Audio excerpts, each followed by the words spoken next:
Fala galera, tudo bem com vocês?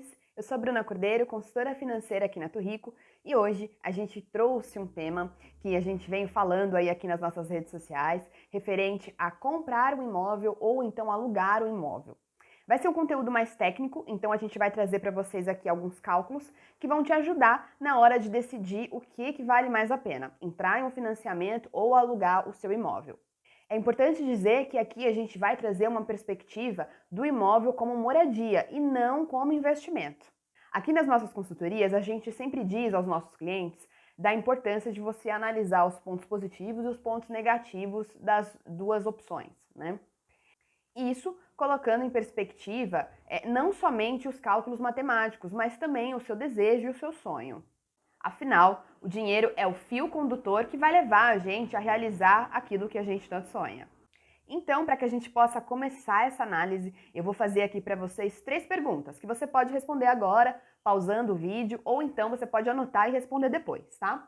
Então, para começar, a primeira pergunta é: comprar um imóvel é um sonho seu ou da sua família? É importante responder isso porque ter um imóvel próprio significa mais conforto, significa mais segurança para muitas famílias. Então, essa resposta vai direcionar para qual caminho você deve seguir. Pergunta de número 2. Hoje você possui renda compatível para comprar um imóvel ou para alugar um imóvel? É importante saber isso também, tá? Na gestão financeira, a gente tem um nível de endividamento seguro, que é aqueles 30%. Vou explicar como funciona, tá? Hoje você tem uma renda X.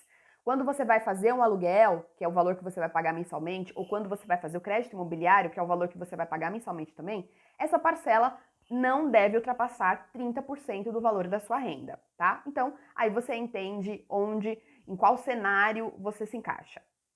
E agora, a última pergunta, de número 3, que é a última, mas também não a menos importante, que é por quanto tempo você pretende morar nesse local onde você está indo morar com o aluguel ou com a compra do imóvel, né, pelo crédito imobiliário. A gente tem que analisar que o cenário mudou muito quando a gente fala de moradia, né? Antigamente a gente via as pessoas indo morar em certos lugares, buscando estar mais próximo do trabalho. Mas hoje em dia, com home office, a gente tem um cenário um pouco diferente, porque muitas pessoas já estão com o trabalho adaptado e trabalhando de qualquer lugar. Então, com essa nova possibilidade, é importante que você entenda se vale a pena comprar um imóvel e onde você vai comprar. Mas agora é hora de pôr a mão na massa. Vamos para os cálculos, né? Eu vou trazer aqui para vocês uma simulação de um financiamento de crédito imobiliário. A gente vai comparar isso no aluguel e depois eu vou trazer também alguns pontos que a gente tem que analisar na hora não, né? Antes de fazer o crédito imobiliário, que é muito importante que você faça antes de fechar o seu contrato. Saiba que essa simulação que nós fizemos aqui, você também pode fazer aí. Basta que você acesse o site da instituição qual você tem conta ou da instituição que você acha interessante fazer a simulação, tá? Você não precisa ter conta na instituição para poder fazer a simulação. No próprio site, ali no principal, na tela principal, você consegue entrar ali na opção de crédito imobiliário e fazer a simulação por ali mesmo, tá? Eu vou olhar aqui um pouco para minha máquina para que eu possa passar os números para vocês, porque são muitos números, e eles vão aparecer para vocês aqui no canto da tela para que fique mais fácil de você acompanhar. As regras que a gente está utilizando aqui nessa simulação de financiamento é uma regra padrão utilizada na maioria dos bancos, tá? Então, o imóvel que eu estou simulando aqui é no valor de R$ 400 mil. Nessa modalidade, eu preciso dar uma entrada de 20% do valor do imóvel. Então, eu preciso ter 80 mil reservado para poder fazer a compra desse imóvel. Então, o banco ele vai financiar R$ 320 mil para mim. O prazo desse financiamento vai ser o máximo aqui que eu posso fazer, que é de 360 meses, 30 anos, tá? Tem algumas instituições que têm um prazo um pouco maior e tem outras instituições que o prazo vai ser menor, mas aí é devido à idade. Quanto mais velho você for, menor vai ser o prazo que você tem para fazer o pagamento do crédito imobiliário. Aqui eu estou utilizando a forma de amortização chamada tabela Price, tá? Eu estou utilizando ela porque ela disponibiliza um cálculo de parcela fixo e eu vou explicar depois por que fixo para vocês, tá bom? Sendo assim, a taxa de juros efetiva que eu consegui aqui na maioria dos bancos foi de 9,90% ao ano, tá? Mas é importante você analisar não somente a taxa de juros efetiva, mas também o custo efetivo total. Por quê? O crédito imobiliário ele tem a taxa de juros, ele tem tarifas e ele tem também um seguro que vem dentro do crédito. O seguro não tem como não ter, tá? Faz parte da modalidade do crédito e em todos os bancos vai ter esse bendito do seguro. Então, resultado desse cálculo todo, o valor de prestação para o prazo de 360 meses ficará de R$ 2.774,14. Multiplicando isso por 360 meses, eu vou estar pagando R$ 998.690,40. Isso sem contar os 80 mil que eu tive que dar de entrada. Então, se eu somo a minha entrada, vai para o valor de R$ 1.078.690,40. É muito dinheiro, né? Então, o que isso significa? Que hoje eu estou comprando um imóvel que custa 400 mil, mas em 30 anos eu vou ter pago por esse imóvel R$ 1.078.690,40. É uma diferença de mais de 678 mil reais. Agora vamos avaliar o aluguel. Como que fica a comparação? Provavelmente você já deve ter ouvido por aí as pessoas falando de que vale a pena você alugar desde que você consiga reservar uma parte do valor para investir. E isso não é mentira, isso é uma verdade. Porém, as verdades, elas ocorrem mediante as variáveis, e é isso que a gente vai analisar aqui. A regra base para que a gente possa calcular o valor de um aluguel é a seguinte: você pega o valor do imóvel, nesse caso é 400 mil, e você vai aplicar um percentual em cima desse valor de 0,3% ou a 0,5%. Então, o valor desse imóvel de 400 mil no aluguel seria de 1.200 a R$ 2.000. Então, se eu fosse alugar esse imóvel, eu teria uma diferença de parcela, considerando o crédito imobiliário e considerando o aluguel, de R$ 774,14. Então, eu não iria gastar aqueles 80 mil que eu teria que dar de entrada, né? E eu teria R$ 774,14 mensalmente. Eu guardando esse dinheiro debaixo do colchão, no final de 30 anos, eu teria o valor de R$ 358.690,40. Mas aí que entra o poder do investimento, né? Porque você deixar o dinheiro debaixo do colchão, você viu que mesmo assim, em 30 anos, você não vai ter os 400 mil que você precisa, né? Então, vamos aplicar isso em algum investimento. Aqui, para fazer o cálculo do investimento, nós escolhemos a rentabilidade da poupança, que hoje é uma das rentabilidades mais baixas que a gente tem no mercado quando fala de investimento, é 0,5% ao ano. E claro, nessa conta é importante frisar aqui para vocês que eu estou considerando a rentabilidade da poupança hoje, que é 0,5%, tá? E a gente vai fazer esse cálculo, né, contando a partir de hoje até os 30 anos, né? Pode ser com certeza, pode ser não, né? Com certeza essa rentabilidade de 30 anos ela vai aumentar, até porque em menos de um ano aí a rentabilidade da poupança mudou muito, né? Basta a gente pegar o histórico aí da Selic, porque a poupança ela espelha o que acontece com a nossa Selic. Caso a gente pegue esses 80 mil e faça esses investimentos mensalmente nesse valor de R$ 774,40 durante os 30 anos, no final, a gente vai ter o valor de R$ 1.259.441,29.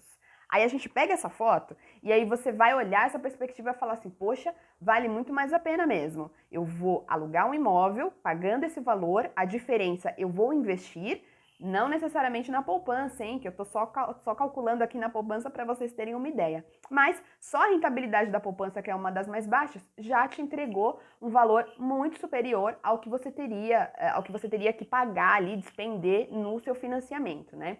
É uma diferença de mais de 180 mil reais. Porém, nem tudo é fácil nessa vida. A gente tem que olhar panoramicamente e todas as variáveis quando a gente fala de dinheiro, tá? Então aqui a gente não está considerando uma coisa importantíssima quando fala de imóvel, que é a valorização ou a desvalorização do mesmo, né? Dependendo dos investimentos que for feito na cidade ou no bairro onde você está querendo comprar o seu imóvel, pode ser que seu imóvel passe a valer mais ou a valer menos dentro desse prazo de 30 anos. Então, vamos considerar de que o imóvel vai ter uma valorização, tá? E eu vou explicar para vocês como que a gente faz essa conta, tá? No ano de 2021, a gente teve uma valorização de 8,45% ao ano nos imóveis, tá? Então, vamos considerar também essa taxa hoje e para daqui a 30 anos, para que a gente possa traçar e chegar num número, tá? Com certeza, não vai ser esse mesmo número para os próximos anos, mas a gente utiliza esse número, que é o número que a gente tem hoje. Esse imóvel de 400 mil hoje, aplicado a essa valorização de 8,45% por ano em 30 anos, vai fazer com que esse imóvel de 400 passe para 2 milhões. E aí a gente já tem uma outra fotografia do cenário, né? O rendimento que você teve ali na poupança, ele foi inferior ao valor que você precisaria ter para comprar um imóvel caso ele valorizasse. E aí vem a importância da educação financeira para que você entenda sobre o mercado, para que você entenda sobre investimentos e para que você possa optar por produtos de investimento e alterar a sua carteira de investimento conforme as alterações que forem ocorrendo no mercado. Então, é importante que você tenha educação financeira ou que você tenha um consultor que possa te ajudar a analisar o mercado, os cenários e entender quais são os produtos ideais para você em cada momento da sua vida, olhando sempre, claro, para suas metas e os seus objetivos futuros. Agora, depois desse pequeno panorama matemático financeiro, eu vou trazer aqui para vocês alguns outros pontos que você tem que analisar dentro do crédito imobiliário, tá? A gente tem o SFH, que é o Sistema Financeiro Habitacional, e dentro dele a gente tem algumas regras. Esse é o mais utilizado aqui no Brasil, tanto que é usado no famoso Minha Casa Minha Vida. Nessa modalidade de crédito, você também não pode comprometer mais que 30% da sua renda, mas o interessante é que você pode somar a tua renda com uma outra pessoa. Então você pode financiar com teu pai, com a tua mãe, com teu namorado, com teu marido, com a tua esposa, com um amigo. A escolha é sua. Nessa modalidade de financiamento, o banco, a instituição financeira, ela pode financiar 80% do valor do imóvel, se for imóvel novo, e 70% se for imóvel velho, antigo. O valor do imóvel não pode ultrapassar 800 mil reais. Caso ultrapasse, você entra em uma outra modalidade, que é o SFI, que é o Sistema Financeiro Imobiliário. Outro ponto muito importante é que dentro do crédito imobiliário você pode escolher a forma de amortização. Lembra que uns minutos atrás aí eu comentei sobre a tabela Price ser fixa? Agora a gente vai entrar nessa explicação e vocês vão entender o porquê. Você tem que entender o seguinte, dentro da sua parcela do crédito imobiliário, você está pagando um percentual referente ao que você realmente pegou emprestado na instituição financeira e o outro percentual é referente aos juros que você está pagando para aquela instituição. Então você vai ter uma divisão que elas somadas é o valor da sua parcela, é o total da sua parcela. Então vamos imaginar assim, nessa parcela de R$ 2.774, que R$ 2.000 é referente à amortização, ou seja, é o dinheiro que você está pagando ao banco que você pegou realmente emprestado. E esses 700 e pouquinho, essa diferença é os juros, é o que o banco está cobrando por você ter pegado o dinheiro emprestado, entendeu? Então agora vamos entender as diferenças das tabelas de amortização, que é a tabela Price e a tabela SAC. Na tabela Price, teoricamente, o valor da parcela vai ser fixo durante todo o seu contrato, durante os 30 anos. Porém, como que vai funcionar por dentro da parcela, né? Você vai pagar inicialmente ali um valor muito pequeno, referente à amortização de contrato, né? E os juros vão estar mais altos. E conforme o tempo, essa balança ela vai equilibrando, né? Vai diminuindo até que você pague mais o valor do contrato do que os juros. Porém, você não vai ter uma diminuição nas suas parcelas conforme você vai pagando. Você vai sempre pagar aquele mesmo valor. Já na tabela SAC, o processo é quase igual. Você também vai pagar inicialmente mais juros e menos amortização, e aí a balança vai se equilibrando. Porém, nessa modalidade, você tem uma diferença nas suas parcelas durante o período. Conforme você vai pagando mais parcelas, ele vai diminuindo o valor de juros, tá? O cálculo de juros em qualquer tipo de financiamento é através dos juros compostos. E na tabela SAC, você tem a possibilidade de ir diminuindo o valor dessas parcelas conforme o seu prazo vai passando. Então, vamos imaginar, funciona mais ou menos assim. Se hoje eu tenho uma parcela de R$ 3.500 E dentro dessa parcela, quando eu olho ela por dentro, R$ 2.000 é referente àquilo que eu peguei emprestado e o R$ 1.500 é os juros. Aí a segunda parcela, ela é de R$ 3.400, já diminuiu, né? O valor que eu estou pagando para o banco, do que eu realmente peguei, a amortização, continua sendo os R$ 2.000, mas o meu juros diminuiu, já foi para R$ 1.400. E assim sucessivamente, até que você termine o seu contrato. Então a tabela saque hoje é a mais utilizada pelos brasileiros, porque ela dá essa possibilidade, e quando a gente faz a conta total da tabela price com a tabela saque, na maioria dos casos, a tabela saque, você chega à conclusão de que pagou menos do que na tabela price. Agora eu vou explicar o porquê da tabela price não ser exatamente fixa, tá? Vai ficar tudo claro para vocês. Quando a gente faz a aquisição do crédito imobiliário, o banco ele cobra uma taxa fixa mais um índice. Então vocês vão ver lá. O banco cobra 5% mais TR, 5% mais IPCA, 5% mais poupança, o que estiver rendendo a poupança. Então é esse índice aqui que a gente tem que ficar de olho, tá? Por exemplo, a TR, ela vem há muitos anos zerada. Então, se o teu contrato for na tabela price, né, que é o que vai deixar as suas parcelas fixas, e a TR não tiver alteração, o seu contrato vai seguir os 30 anos sempre no mesmo valor de parcela. Agora, se houver alguma variação na TR dentro desses 30 anos, você concorda que ela não vai ficar mais fixa, porque vai ter um reajuste dentro do valor? Então, por isso que quando a gente fala da price, a gente fala que as parcelas são fixas, mas tudo vai depender do que ocorrer de variação dentro da taxa que está sendo utilizada dentro do seu contrato. Agora, voltando, olhando mais para as taxas, tá?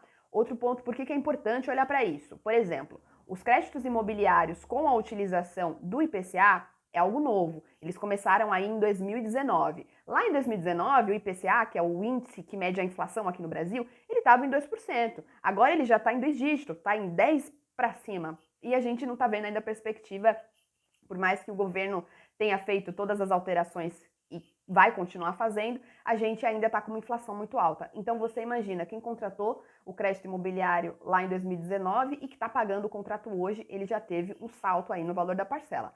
Então, por favor, antes de fechar o seu crédito imobiliário, entenda tudo o que está incluso dentro do contrato, principalmente o índice que está sendo utilizado, tá? Outros 2 benefícios do crédito imobiliário. A utilização do fundo de garantia, o nosso famoso FGTS, que fica preso lá durante muitos anos para quem já trabalhou com carteira assinada, né? Você pode utilizar ele para poder fazer abatimento das suas parcelas ou do saldo total do contrato. Então, é muito importante que você saiba se no contrato que você está você pode utilizar. A maioria dos contratos de crédito imobiliário possibilita que você faça a utilização. E se você está compondo renda com mais outra pessoa, você pode também utilizar o saldo de FGTS dessa outra pessoa para poder abater no seu contrato.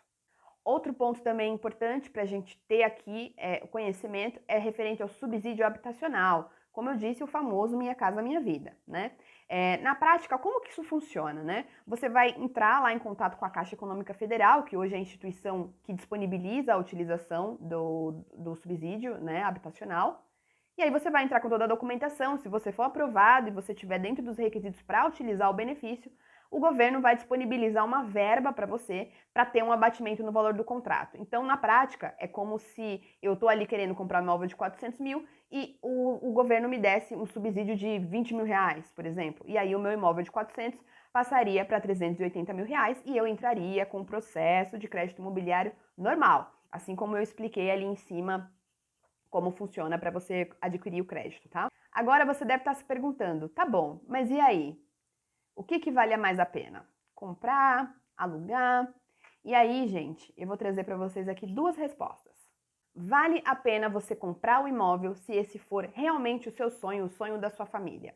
Você precisa entender que comprar um imóvel é um planejamento a longo prazo, então você precisa se preparar para abrir mão de outros sonhos e de outras necessidades, né, que possam ocorrer aí no meio do caminho e se preparar para poder entrar nisso de cabeça e de forma correta, né? É importante que a gente tenha a visão de que quando você faz o crédito imobiliário, o imóvel ele é seu, mas não é 100% seu. Porque se você deixa de pagar a parcela do seu crédito imobiliário, o banco ele vai tomar o teu imóvel, né? É importante você entender que o imóvel é seu, mas desde que você faça os pagamentos corretamente, tá? Agora, se uma casa própria não é prioridade para você nesse momento e você se sentar confortável para entrar em um aluguel, entenda se você consegue fazer o investimento da diferença do valor, tá? Esse é o cenário correto para você trabalhar. Você tem que analisar somente quais são os investimentos que você vai entrar para que você possa, no final, ter o suficiente para comprar aquele imóvel no final do prazo. Porque investir, gente, nada mais é do que deixar de comprar hoje para comprar amanhã. Então, por isso que você tem que ter educação financeira, entender sobre investimentos, né, se interessar pelo assunto, para que você possa ter uma rentabilidade melhor, ou se você não tem tempo, ou se você precisa de uma assessoria, a gente está sempre aqui para poder te ajudar com isso e te dar as orientações para que você realize o seu sonho. Agora, se mesmo com todas essas explicações, com esse panorama, você ainda tem dúvidas, outras variáveis que você gostaria de trazer, deixa pra gente aqui o seu comentário. Fala o que te incomoda, o que você tem dúvida. Afinal, a sua dúvida pode ser a dúvida de muitas outras pessoas e a gente gera o conteúdo aqui para poder te ajudar e para poder te orientar. E no mais, se você gostou desse conteúdo, não esquece de seguir a gente, de se inscrever no canal, de curtir e de compartilhar com os amigos. A gente se vê por aí. Tchau, tchau!